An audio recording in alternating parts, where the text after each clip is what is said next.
एक बार एक पोते ने एक दादाजी से पूछा, अपने दादाजी से, कि दादाजी क्या कर रहे हो। दादाजी कोई बुक लेकर बैठे थे और बोला कि दादाजी दादाजी क्या कर रहे हो, आप किताब जो है सुबह सुबह आप लेकर बैठ जाते हो। तो दादाजी ने कहा कि बेटा, जवानी में मैंने आरएएस का फॉर्म भर दिया था और उसकी मैं तैयारी कर रहा हूँ। जवानी में आरएएस का फॉर्म भर दिया था, उसकी मैं तैयारी कर रहा हूँ। जी हाँ, सोचने वाली बात है, गंभीरता से लेने वाली बात है। केवल सिस्टम को दोष देने से काम नहीं चलेगा।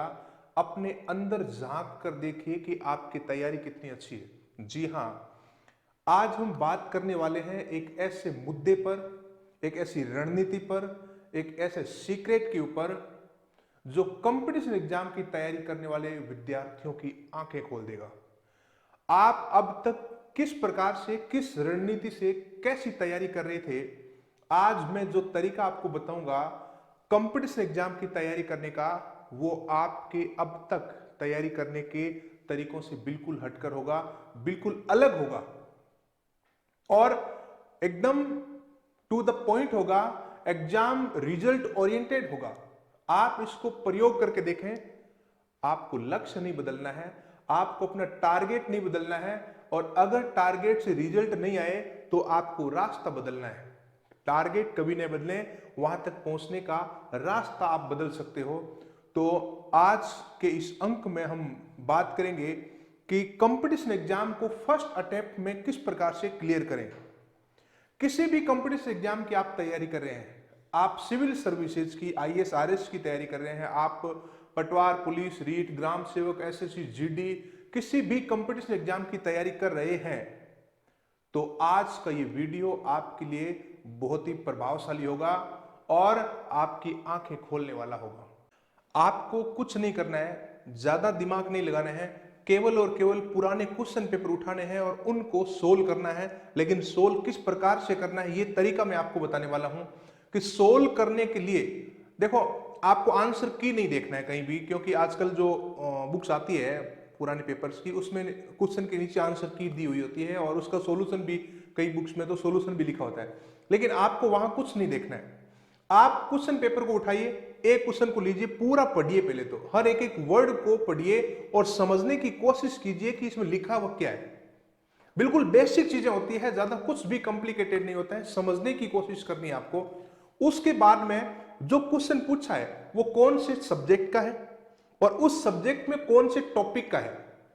आपके पास जो भी अवेलेबल सोर्सेज है, जो भी बुक्स है, जो गाइड है, वहां से आप उसको ओपन कीजिए और उस टॉपिक को वहां पढ़ें। आप जिस बुक में दिया हुआ है उसमें एक बार आप अच्छे से पढ़ें कि जो टॉपिक है उससे रिलेटेड जो है, अब आपका क्वेश्चन सोल्व हो रहा है कि नहीं हो रहा है। अगर उससे नहीं हो रहा है तो आप कोई दूसरी बुक उठाएं, कोई ऐसी बुक उठाएं, स्टैंडर्ड की बुक उठाएं, यूनिवर्सिटी की या स्कूल की या एनसीईआरटी की ऑथेंटिक बुक उठाएं, वहां से आपको ये क्वेश्चन सोल्व हो जाएगा। और वहां आप उस चैप्टर को पूरा पढ़ेंगे तो आपको पूरा क्लियर हो जाएगा कि ये क्वेश्चन जो है बहुत ही सिंपल तरीके से पूछा हुआ है। जैसे मैं आपको बताता हूं, आपके सामने एक क्वेश्चन लिखा हुआ है, आईएएस प्री 2012 का एक क्वेश्चन है और इसमें लिखा हुआ है कि लोक निधि के फलोत्पादक और आशयित प्रयोग को सुरक्षित रखने के लिए, देखो पब्लिक जो फंड है लोक निधि, यानी कि हम इसको कह सकते हैं भारत सरकार का पैसा या संचित निधि, और उसको देखो भारी भरकम शब्द है लेकिन शब्दों में आपको कंफ्यूज नहीं होना है। फलोत्पादक, आशयित, यानी कि उसको प्रोडक्टिव बनाने के लिए, तो फलोत्पादक आशयित प्रयोग यानी कि उसके बेटर इस्तेमाल, जनहित में बेटर इस्तेमाल को सुरक्षित रखने के साथ साथ भारत में नियंत्रक महालेखा परीक्षक यानी कि सीएजी के कार्यालय का महत्व क्या है। अब देखो क्वेश्चन में लगभग 2.5 लाइन लिखी है और इन 2.5 लाइनों में देखें तो सिर्फ और सिर्फ वो इतना ही पूछ रहा है कि सीएजी का उद्देश्य क्या है। आपको नीचे जो 4 ऑप्शन दिए हुए हैं उसमें फिर 4 ऑप्शन दिए हुए हैं, उसमें से आपको यह बताना है कि कौन कौन से इसमें से सही है, जो सीएजी का सटीक उद्देश्य बताते हैं, यानी कि उनकी शक्तियों से संबंधित है। तो अब देखिए, पहले में वो लिखा है कि सीएजी संसद की ओर से राजकोष पर नियंत्रण रखता है जब भारत का राष्ट्रपति राष्ट्रीय आपात या वित्तीय आपात की घोषणा करता है। तो ये पूछ रहा है, पहले में उसने इसकी शक्ति बताई है कि ये उस समय राजकोष को नियंत्रित करता है जब देश का राष्ट्रपति देश में फाइनेंशियल इमरजेंसी की घोषणा करता है। अब देखो, फाइनेंशियल इमरजेंसी जो आर्टिकल 360 है उसकी जब घोषणा करता है तो सीएजी का वहां पर कोई रोल नहीं होता है। यहां सीएजी के बारे में कुछ भी लिखा हुआ नहीं है। आप सीएजी को पढ़ोगे तो आपको बिल्कुल क्लियर हो जाएगा कि राष्ट्रीय वित्तीय आपातकाल के दौरान सीएजी का कोई इस प्रकार का राजकोष को नियंत्रित करने का महत्व है क्या, उसकी पावर में ऐसी कोई बात लिखी नहीं है। आर्टिकल 148 149 ये जो आर्टिकल है इनकी शक्तियों से संबंधित है। 149 के अंदर इनकी पावर का प्रावधान किया गया जिसमें इस प्रकार की पावर लिखी हुई नहीं है। दूसरा कह रहा है कि सीएजी की मंत्रालयों द्वारा कार्यान्वित परियोजनाओं का कार्यक्रमों पर जारी किए गए प्रतिवेदनों पर लोक लेखा समिति विचार विमर्श करती है। देखो यहां पर जो है थोड़ा सा ये मिला जुला सा इसका नजदीक सा आंसर आ रहा है। ये कह रहा है कि सीएजी की मंत्रालयों द्वारा कार्यान्वित योजनाओं, यानी कि जो मंत्रालय है, हमारे मिनिस्टर है जो सिस्टम को चलाते हैं, तो वो विभिन्न प्रकार की विकास की योजनाओं के ऊपर पैसा खर्च करते हैं। तो वो पैसा जब खर्च करते हैं विभिन्न योजनाओं या कार्यक्रमों के ऊपर, तो उनके जो प्रतिवेदन है, जो पैसा खर्च किया गया है, उनके जो प्रतिवेदन है, उन प्रतिवेदनों की यानी कि रिपोर्ट को वो लोक लेखा समिति से विचार विमर्श करवाती है। तो ये बिल्कुल सही है कि सीएजी जब अपनी रिपोर्ट संसद में रखती है तो लोक लेखा समिति के द्वारा उसकी सूक्ष्मता से जांच की जाती है। तो ये लाइन जो है, ये लाइन बिल्कुल सही है। अब देखो हम आगे बढ़ते हैं। तीसरा कह रहा है कि सीएजी के प्रतिवेदनों यानी कि रिपोर्ट से मिली जानकारियों के आधार पर जांचकर्ता एजेंसियां उन लोगों के विरुद्ध आरोप दाखिल कर सकती है जिन्होंने लोक निधि प्रबंधन में कानून का उल्लंघन किया हो। सिंपल सा अगर इसको करके देखें कि जिन्होंने पैसा खर्च किया है उसमें बेईमानी की है तो उनके खिलाफ हमारी जांच एजेंसी एक्शन ले सकती है, उनके ऊपर आरोप लगा सकती है, बिल्कुल लगा सकती है। अगर एक कलेक्टर के पास में केंद्र सरकार से फंड आया पैसा खर्च करने के लिए, मनरेगा के ऊपर खर्च करने के लिए, और वहां अगर मिसयूज कर देता है, वो गलत इस्तेमाल कर देता है, तो ऑडिट के अंदर सीएजी उसको लिख देती है कि यहां पर ये इतना गलत इस्तेमाल किया गया, तो उसके आधार पर उस कलेक्टर के विरुद्ध कानूनी कार्रवाई की जा सकती है। तो ये लाइन बिल्कुल सही है कि सीएजी की रिपोर्ट में मिली जानकारियों के आधार पर जांचकर्ता एजेंसियां, अब देखो जांचकर्ता एजेंसियां कोई भी हो सकती है, सरकार के द्वारा अस्थायी रूप से गठित कोई एजेंसी हो सकती है, सीबीआई जांच हो सकती है किसी अगर कोई गंभीर मुद्दा है तो, या केंद्रीय सतर्कता आयोग है सीवीसी जिसको बोलते हैं, वो भी इस प्रकार की जांचें वगैरह कर सकती है। तो यहां जांच एजेंसी कोई भी हो सकती है, उन लोगों के विरुद्ध आरोप दाखिल कर सकती है जिन्होंने इस कानून का उल्लंघन किया हो। तो ये लाइन जो है ये सही लग रही है मुझे। उसके बाद में चौथा देखो क्या कह रहा है कि सीएजी को ऐसी निश्चित न्यायिक शक्तियां प्राप्त है कि सरकारी कंपनियों के लेखा परीक्षा और लोक लेखा जांचते समय वह कानून का उल्लंघन करने वालों पर अभियोग लगा सके। देखो यहां पर यह कह रहा है कि सीएजी की उसको न्यायिक शक्तियां प्राप्त है, जुडिशियल पावर उसको प्राप्त है, और वो इस प्रकार से जांच करते समय कानून का उल्लंघन करने वालों के ऊपर आरोप लगा सकता है, यानी कि उसके ऊपर महाभियोग लगा सकता है। तो यहां पर जो है उसको एक तो ये जुडिशियल पावर प्राप्त नहीं है कि वो किसी के ऊपर आरोप लगा दे और उसको इस प्रकार से दंडित कर दे, तो दंडित करने की पावर इसके पास नहीं है, तो ये बात सही नहीं है। तो अब देखो, अब यहां पूछा है कि अब ये जो चार आपने लाइनें पढ़ी है उसमें से कौन सा कथन सही है। ये जो कथन दी हुए चार सीएजी की उद्देश्यों के बारे में, उसमें से कौन सा सही है। देखो सही पूछा है, ये ऑप्शन नहीं हो सकता, केवल 2 वाला भी नहीं हो सकता क्योंकि हमने 3 भी सही किया है, तो ये भी नहीं हो सकता। अब उसमें 2 और 3, देखो 2 सही है और 3 भी सही है, तो ये ऑप्शन जो है इसका सही होगा। 1 2 3 4 ये नहीं हो सकता। इस प्रकार से हमारा इस क्वेश्चन का आंसर आ गया 2 और 3, यानी कि 2 और 3 जो है सीएजी के बारे में उद्देश्यों की जो बात करता है वो सही है, बिल्कुल करेक्ट है, बाकी चारों करेक्ट नहीं है। तो यहां पर कहने का मतलब यह है कि आप क्वेश्चन सोल्व करें। आप क्वेश्चन सोल्व करें, सोल्व करते समय आपको दिक्कतें आएगी, समस्या आएगी, लेकिन आप उनको समस्याओं को समाधान करें। एक बात हमेशा गांठ बांध कर रख लें कि आप सॉल्यूशन का पार्ट बने, न कि प्रॉब्लम का। आप सॉल्यूशन का पार्ट बनेंगे तभी गवर्नमेंट आपको लेगी, क्योंकि गवर्नमेंट के पास में बहुत बड़ी बड़ी समस्याएं हैं ऑलरेडी, उनका समाधान आपसे वो करवाना चाहती है। तो गवर्नमेंट रिक्रूट करती है जब उन लोगों को लेती है जो सॉल्यूशन का पार्ट है। इंटरव्यू में आपकी पर्सनालिटी टेस्ट होता है, सॉल्यूशन का पार्ट है या नहीं वो चीज देखी जाती है, आपके अंदर पेशेंस कितना है, आप क्या प्रॉब्लम को सोल्व कर सकते हो। इस प्रकार से आप को ये एग्जाम में इस प्रकार की प्रॉब्लम्स दी जाती है कि आप इनको सोल्व करें। तो आप बिल्कुल धैर्य बनाए रखें और पेशेंस के साथ इस प्रकार के क्वेश्चन को सोल्व करें। कोशिश ये करें कि बड़े से बड़े क्वेश्चन को सोल्व करें। अगर कितना भी लेंथी क्वेश्चन है तो आपने जो पढ़ाई की है उससे बाहर तो नहीं जाएगा, सिलेबस से तो बाहर तो नहीं जाएगा, जो हमारी बुक्स है, ऑथेंटिक बुक्स है, उससे बाहर तो नहीं जाएगा। तो बेसिक चीजों को आप इस प्रकार से तैयार कर लें।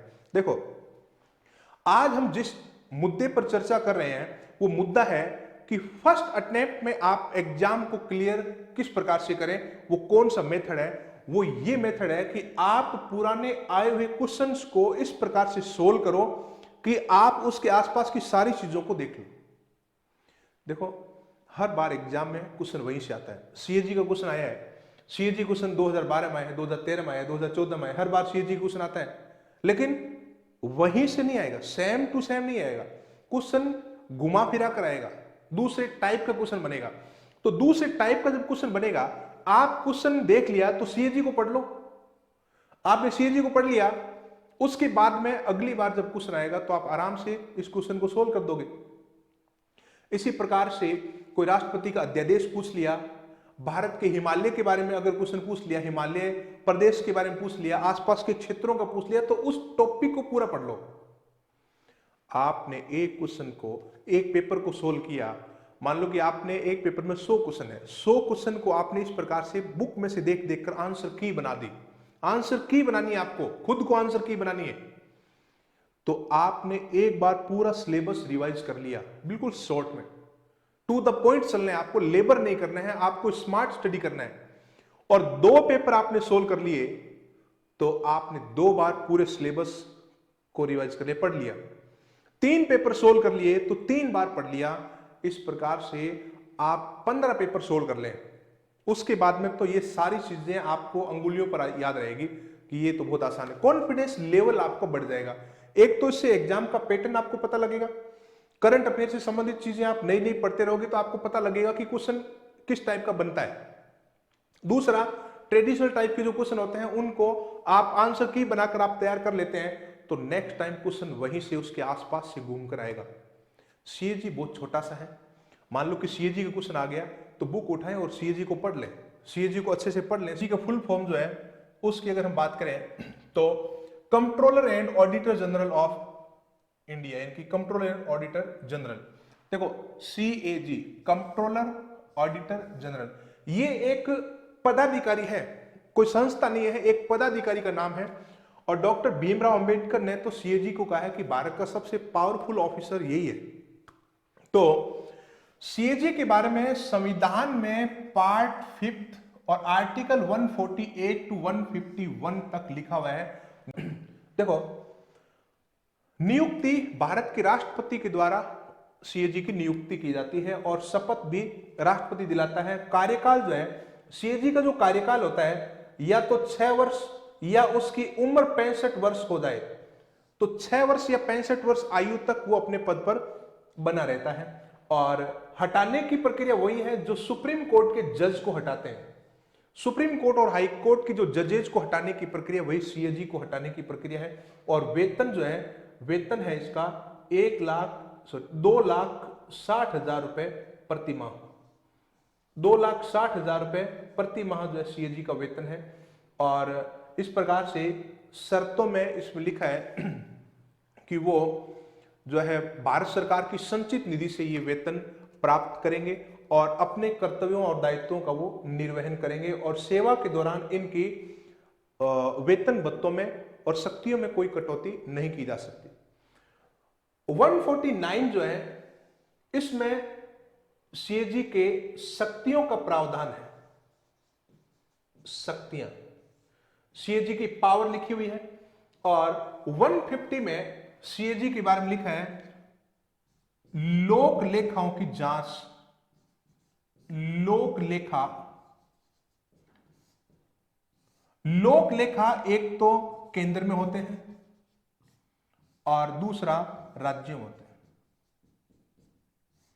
देखो, लोक लेखाओं के बारे में पूरा विवरण जो है वो सीएजी देता है। लोक लेखा, देखो, पब्लिक अकाउंट से संबंधित जो जितनी भी जानकारियां हैं वो सीएजी के पास में रहती है। और संचित निधि, कंसोलिडेटेड फंड, स्टेट में भी और सेंटर में भी, वहां से जो पैसा खर्च होता है उनके बारे में केंद्र और राज्यों के वो ऑडिट करने का काम करता है। ऑडिट करने का काम सीएजी के द्वारा किया जाता है। आर्टिकल 151 में उसके प्रतिवेदन या उसकी रिपोर्ट के बारे में लिखा हुआ है। रिपोर्ट, सीएजी अपनी रिपोर्ट केंद्र में राष्ट्रपति को सौंपता है। केंद्र में राष्ट्रपति को सौंपता है और राज्यों में वो सौंपता है किसको? राज्यपाल को। राज्यों में राज्यपाल को सौंपता है। राष्ट्रपति सीएजी की जो रिपोर्ट है उसको संसद में रखवाता है। कहां पर रखवाता है? संसद में, पार्लियामेंट में। और राज्यपाल अपने राज्य की विधानमंडल में सीएजी की रिपोर्ट को रखवाता है। सीएजी की रिपोर्ट जब आती है तो उसमें एक लोक लेखा समिति होती है और वो लोक लेखा समिति इस रिपोर्ट की सूक्ष्मता से जांच करती है। और जांच में जितने भी घोटाले पाए जाते हैं वो सारे घोटाले उजागर होते हैं। और लोक लेखा समिति का जो अध्यक्ष होता है वो हमेशा ही विपक्ष की पार्टी का होता है। और उनको तो सरकार के घोटाले चाहिए ताकि सरकार की वो अच्छी खिंचाई कर सके और जनता के सामने सरकार की छवि को वो खराब कर सके और उनकी आलोचना कर सके। इसीलिए संसद में जो लोक लेखा समिति होती है उसका अध्यक्ष हमेशा विपक्ष का होता है, कोई मंत्री उसका सदस्य नहीं होता है। और टोटल 22 मेंबर होते हैं इसमें, जिसमें 7 राज्यसभा के और 15 लोकसभा के होते हैं। उनसे मिलकर लोक लेखा समिति बनती है। तो इस प्रकार से सीएजी के प्रावधान जो है संविधान के भाग 5 में अनुच्छेद 148 से 151 तक किया गया है। वर्तमान में सीएजी के जो अध्यक्ष है हाल ही में अपॉइंट हुए हैं, आपने इनका नाम सुना होगा कई बार। राजीव महर्षि सीएजी के जो अध्यक्ष है, अभी हाल ही में इनकी जगह जो है गिरीश चंद्र मुर्मू ने ली है। राजीव महर्षि 1978 के आईएएस अधिकारी है, राजस्थान कैडर के, और ये अभी रिटायर हुए हैं। और इनका स्थान जो लिया है वो गिरीश चंद्र मुर्मू यानी कि जेसी मुर्मू ने इनका स्थान लिया है। जेसी मुर्मू गुजरात कैडर के 1985 बैच के आईएएस ऑफिसर है। और इनके बारे में एक बात आपको पता होगी, जब गुजरात के मुख्यमंत्री नरेंद्र मोदी थे तो ये उनके मुख्य सचिव थे, गुजरात के मुख्य सचिव भी रहे हैं और नरेंद्र मोदी के खास और विश्वसनीय आईएएस ऑफिसर है। और उनको यहां पर सीएजी का अभी सीएजी नियुक्त किया गया है राष्ट्रपति के द्वारा। तो मैं गिरीश चंद्र मुर्मू जी से ये उम्मीद करता हूं और हम सब देशवासी उम्मीद करते हैं कि आप बिल्कुल निष्पक्ष रूप से देश के धन की रक्षा करने का काम करेंगे और कहीं भी अगर घोटाला पाया जाता है तो ईमानदारी से अपनी रिपोर्ट में लिखेंगे और राष्ट्रपति को सौंपेंगे ताकि देश की फाइनेंशियल जो कंडीशन है वो सुधरे और घोटालों के ऊपर कंट्रोल हो सके। तो अगर हमारे देश के ये अधिकारी, जो शक्तिशाली जो अधिकारी है, वो निष्पक्ष और ईमानदारी से काम करने लग जाए तो देश, भारत देश वापस सोने की चिड़िया बन सकता है और उससे उसको कोई नहीं रोक सकता। इस अंक में हमने जाना कि एग्जाम को फर्स्ट अटेम्प्ट में किस प्रकार से हम क्रैक करें। किसी भी एग्जाम को क्रैक करने के लिए हर स्टूडेंट की अपनी अलग रणनीति होती है और आपके पास अगर इससे भी कोई बेटर रणनीति है तो आप कमेंट बॉक्स में जरूर लिखकर मुझे बताइए और हो सकता है उसमें कुछ और नई चीजें जोड़कर मैं आपके सामने उसको प्रोजेक्ट कर पाऊं। और प्रभावशाली तरीके हर इंसान के दिमाग में आते हैं और हर इंसान अपने आप में यूनिक है और आप भी अपने आप में यूनिक हैं। तो आप अपने इस प्रकार के आइडियाज लगाएं और जो बेटर तरीका है उसको आप फॉलो करें। मैं ये नहीं कहता हूं कि आप जो है इसी पैटर्न को फॉलो करें, इसी पैटर्न से आप जो है तैयारी करें, लेकिन मैंने जहां तक एनालाइज किया है आज तक मुझे ये सबसे बेस्ट तरीका लगा और बहुत सारे लोगों ने आईएएस को क्लियर किया है इस तरीके से। कि तरीका क्या है दोबारा मैं बताता हूं आपको कि क्वेश्चन पेपर को उठाइए और उसकी आंसर की बनाना स्टार्ट करें। आंसर की बनाइए और आंसर की बनाते समय ऑथेंटिक बुक्स का सहारा लीजिए, इंटरनेट का सहारा लीजिए, जहां पर भी आपको उससे संबंधित मैटर मिले वो वहां से आप कलेक्ट करें और उसको पढ़ें और उसके बाद में उसकी आंसर की बनाएं कि इसकी आंसर की इस प्रकार से होगी। तो वो टॉपिक एक तो आप जब पढ़ोगे तो टॉपिक पूरा आपका तैयार हो जाएगा और नेक्स्ट टाइम जब आप वापस कोई की बनाओगे और वो टॉपिक आ गया तो दोबारा आपका रिवीजन हो जाएगा। इस प्रकार से एक बार आपने पूरे पेपर की आंसर की बना ली तो इसका मतलब आपने एक बार पूरा सिलेबस पढ़ लिया। 2 पेपर की आंसर की बनाई तो 2 बार आपने सिलेबस को पढ़ लिया। 3, 4, 5, 6, 7, 15 पेपर की आप आंसर की बना लीजिए। आप जो भी तरीका आप अपना रहे हो अपनी तैयारी करने के लिए वो तरीका तो आप अपनाइए, लेकिन आप थोड़ा थोड़ा टाइम निकालकर इस तरीके को फॉलो कीजिए और आपके अंदर कॉन्फिडेंस आने लग जाएगा। एक पेपर को तैयार करने में हो सकता है स्टार्टिंग में आपको बहुत ज्यादा टाइम लगे, बोरिंग लगे, झुंझलाहट भी होगी आपको, क्योंकि ये काम बहुत ही सिंपल है। That is very simple but not easy. जैसे मॉर्निंग वॉक करना बहुत ही सिंपल है, लेकिन ये इतना आसान नहीं है कि कोई भी मॉर्निंग वॉक कर ले, सुबह जल्दी उठकर वो घूमे और योगा करे।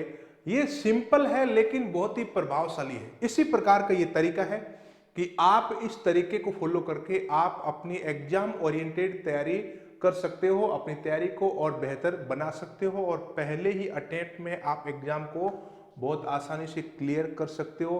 हंसते खेलते गेम बना दो, पढ़ाई को गेम बना दिया तो आपको लगेगा कि ये पढ़ाई मेरे लिए कुछ भी नहीं है, बहुत ही आसान है।